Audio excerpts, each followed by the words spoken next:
আসসালামু আলাইকুম। এই হিজাব টুপিটি আমি এখন তোমাদেরকে তৈরি করে দেখাবো।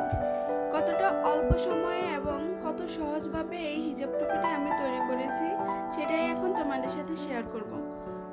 এই হিজাব টুপিটি তৈরি করার জন্য স্টিচ কাপড় নিতে হবে। তো দেখতে পাচ্ছ আমি এখানে এক টুকরো কাপড় নিয়েছি। এই কাপড়টি কিন্তু আমি একটি টি শার্ট থেকে নিয়েছি। হ্যাঁ, তোমরা টি শার্ট দিয়েও কিন্তু এই হিজাব টুপিটি বানিয়ে নিতে পারবে, তবে অবশ্যই কাপড়টি স্টিচ হতে হবে। তো এখানে দেখতে পাচ্ছ আমি টি শার্ট থেকে এক টুকরো কাপড় কেটে নিয়েছি আমার যতটুকু দরকার। আর এখানে নিচে কিন্তু সেলাই করা আছে, আমাকে আর সেলাই করে নিতে হবে না। তোমরা যদি আলাদা এরকম স্টিচ কাপড় দিয়ে তৈরি করতে চাও নিচের দিকে এরকম সেলাই করে নিতে হবে। তো এখানে কাপড়ের লম্বা আছে আমার 15 ইঞ্চি, চড়াই আছে এখানে 10.5 ইঞ্চি। তো কাপড়টি কিন্তু আমার 2 পার্ট করা আছে।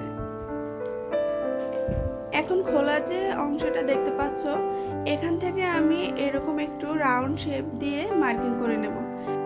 এখানে কোনো মাপ নিতে হবে না, তোমরা অনুমান করে একটু রাউন্ড শেপ দিয়ে কাটিং করে নেবে।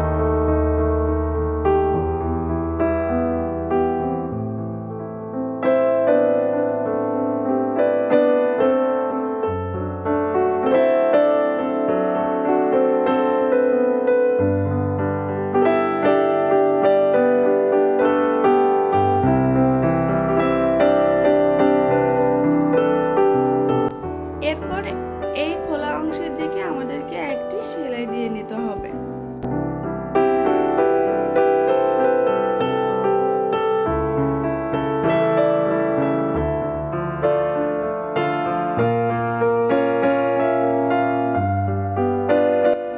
তো আমরা এখানে একটি সেলাই করে নিয়েছি, এখন আমাদেরকে সুই সুতা দিয়ে হাতে সেলাই করে নিতে হবে। তো এখানে দেখতে পাচ্ছ আমি মেশিনে যে সেলাইটা করেছি এটার ভিতরের দিকে নয়, এটার বাইরের দিকে আমাকে হাতে সেলাইটা করতে হবে। তো আমি এখানে হাতে সেলাই করে নিচ্ছি।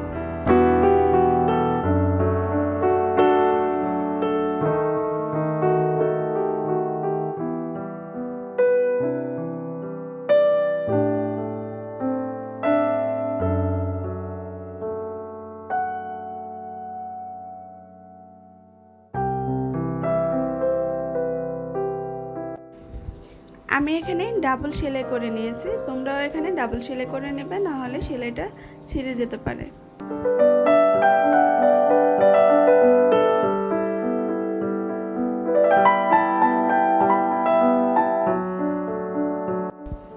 তো আমার হাতে সেলাই করা শেষ, দেখতে পাচ্ছ আমার কিন্তু হিজাব টুপিটি তৈরি হয়ে গেছে। এটা হচ্ছে উল্টো পাশ।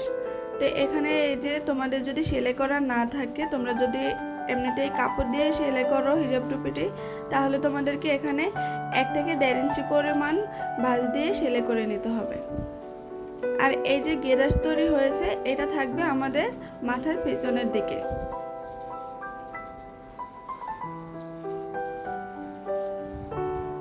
আর এটা হবে আমাদের মাথার সামনের দিকে। তো কত সহজে হিজাব টুপিটি তৈরি হয়ে গেল, মাত্র 2-3 মিনিটের মধ্যেই কিন্তু এই হিজাব টুপিটি তৈরি করে নিতে পারবে। আরেকটা বিষয় খেয়াল রাখবে, আমি এখানে চড়াই 2 বাজে 10.5 ইঞ্চি নিয়েছিলাম। তো তোমাদের কাপড়টা যদি বেশি স্টিচ হয় তাহলে তোমরা এখানে 9.5 ইঞ্চি নেবে।